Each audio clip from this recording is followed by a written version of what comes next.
आश्चर्य वाटलं का ग?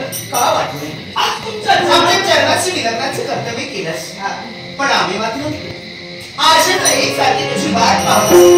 सांग ना, आमच्या समोर नित्य शिवानं धावत येणारा तू आज येण्याला विलंब आणि हर्षवरीत बदलानं असं काय नाविन्य घडले जेणेकरून तू हर्षवरीत आहे आणि या तुझ्या आईना सांगण्यासाठी तुझं मन उत्सुक झालंय. आश्चर्य वाटलं. हो, वेळ तुमच्या आशीर्वादाची कधी न चुकवणारा हा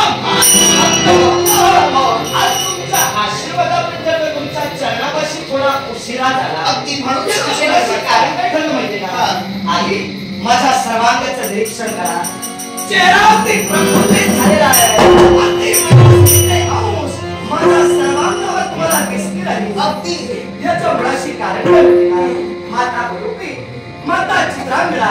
तो पहा, समोर दिसणारा तो दैदिप्यमान चंद्रिकेप्रमाणे स्वच्छ असणारा तो अभूतपूर्व अश्व पहा. या अश्वाचं बंधन तुमच्या पुत्र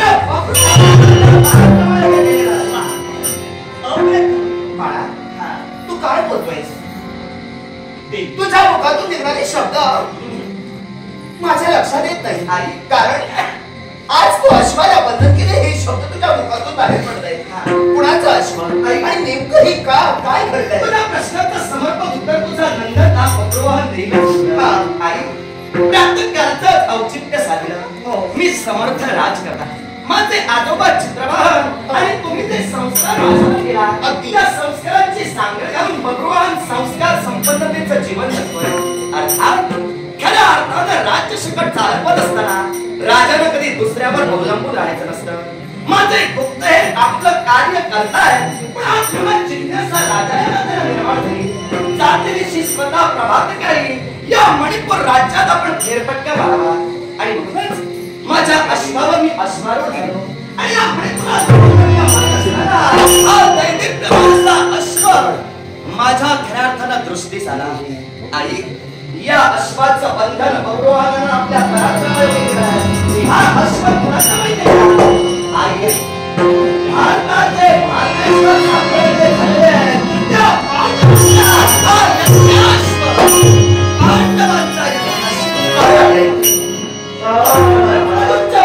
पराक्रम योग्य बंधन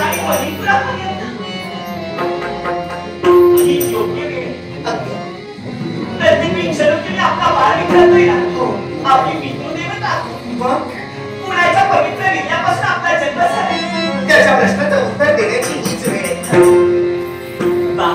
आई, तुम्हाला ही खऱ्या अर्थानं आश्चर्य वाटलं असेल, पण त्याबरोबर तुमच्या पुत्राचे हे पराक्रम पाहून तुमच्या मनात समाधानही झालं असेल. आनंद झाला. दोघांच्याही चेहऱ्यावर ओसंडून वाहणारा समाधान पाहून माझी विनंती आहे तुम्हाला. पांडवांचा यज्ञाश्व तुमच्या पुत्रानं बंदिवान केलेला आहे. अर्थात वीरत्वाला डांगण्या देण्यासारखे शब्द अगदी स्वर्णाक्षराने त्या पांडवांनी पत्रिकेत नमूद केलेले आहे. म्हणजे अश्व निस्ता अश्व नव्हता, मुळीच नाही. अश्वाच्या मस्तकावर गणक पत्रिका होती, जयपत्र आणि ते जयपत्र ती गणक पत्रिका तू रेखाटलेली वाचनाचं कर्तव्य केलं. मग ऐकण्याची उत्सुकता आम्हाला लागली.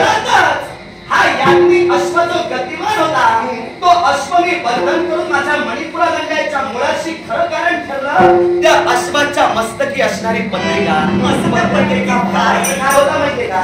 ऐका, युधिष्ठिरे मांडला श्रीयाग, त्या निमित्ते सोडिला हा कुरंग, पाठ रक्षणासी असे सांगताना श्रीराम तो रूपसे बलाढ्य पूर्ण देण्याचे धर्मशास्त्राने युद्ध करणे हटकली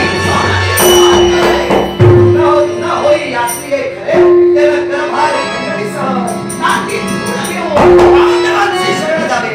अर्थात आई, वीर मातेचा मी वीर पुत्र आहे म्हणून विनस्त्री सर्वांगाच्या ठिकाणी जागृत हो. त्या अश्वाचं मी बंधन केलेलं आहे. तेव्हा पुढे मी काय करावं याचं मार्गदर्शन तुम्ही मला करावं. नक्कीच मातृभक्त असल्याकडे तुमच्या अनुमतीशिवाय कोणतेही पाऊल उचलणार. ज्याप्रमाणे आपण वीरांगना त्याप्रमाणे आपला पुत्र सुद्धा शूरवीर आहे. अगदी, पण आज त्याला आपल्या पितृदेवतेची आठवण करून देण्याची वेळ आली. अर्थात कर झाली. तू प्रत्येक वेळी क्षणोक्षणी आम्हाला विचारत असतोस माझी पितृदेवता अरे पुण्यापासून माझा जन्म झालाय. आज ही योग्यच वेळ असं मला तरी वाटतं. ज्या ज्यावेळी तू विचाराचं कर्तव्य करत होतास त्यावेळी आम्ही तुला टाळण्याचं कर्तव्य करत होतो.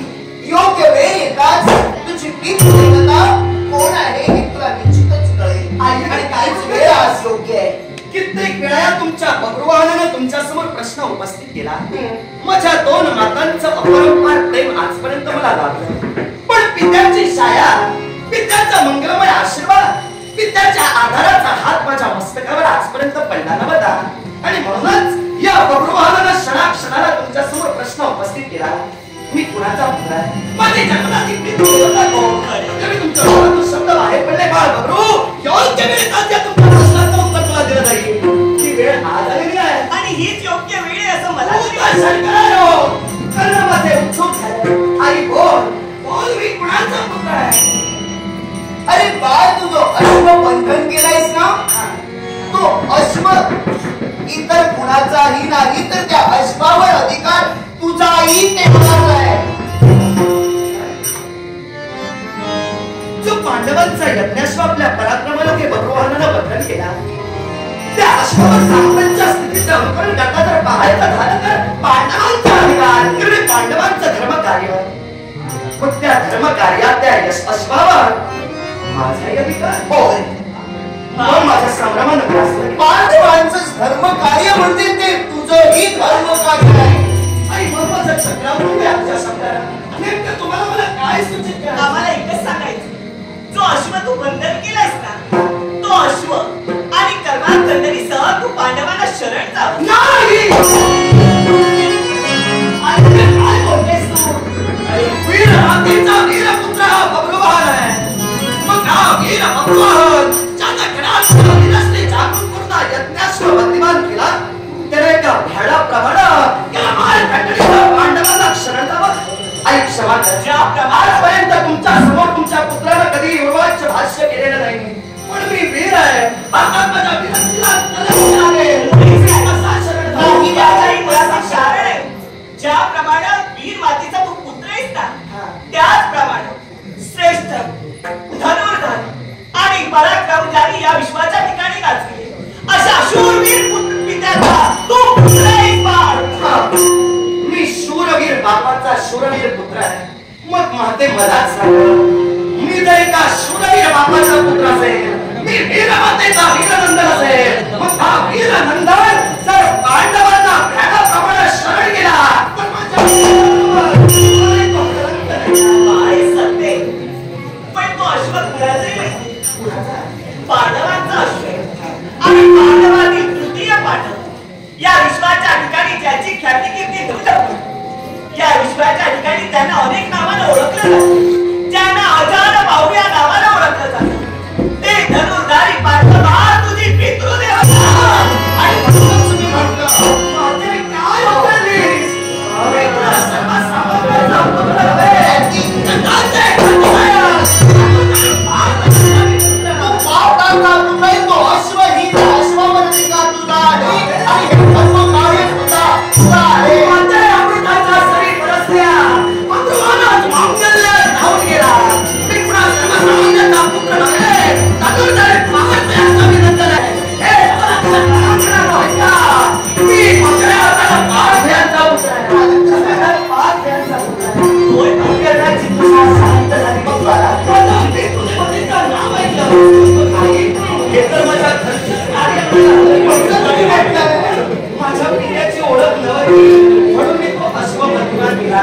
पुढं काय तुलाच मार्ग अशा आहे? ओळख पटली ना, मग तो अश्व घेऊन तू भारतराजांपर्यंत आणि त्यांच्या सुपूर्द कर आणि त्यांच्या समवेत या कार्यात तू सुद्धा सहभागी हो. बाळांनो, नियमबाह्य वागायचं नाही. कारण ज्याप्रमाणे फलकपत्रिकेवर रेखाटलेला मजकूर आहे ना, त्याप्रमाणे तो अश्व वर्णन करून ठेवण्याचं कर्तव्य केलास.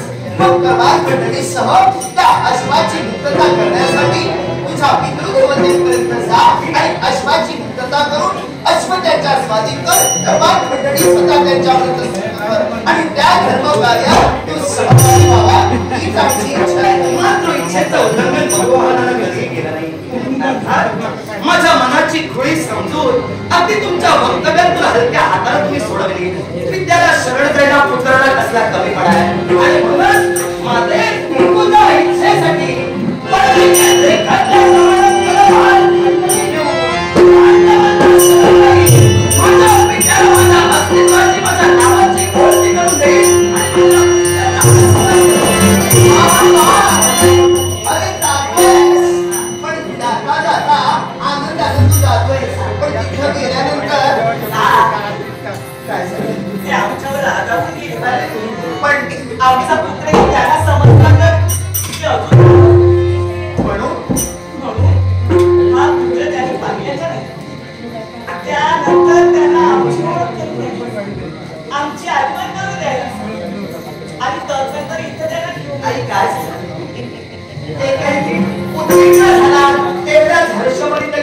मरणाची कारण ते मन हिच विचारी आणि त्याहीपेक्षा माझं. कारण काय माहिती का, आता तू इथपर्यंत जातोयस, आता गेल्यानंतर तुझं कर्तव्य पूर्ण झाल्यानंतर आम्ही आतुरतेनं वाट पाहतोय. आमचा तू पुत्र आहेस याची ओळख करून ते म्हणजे झालं. पण ते आतून संदेश माझ्या पितृदेवतेच्या कार्य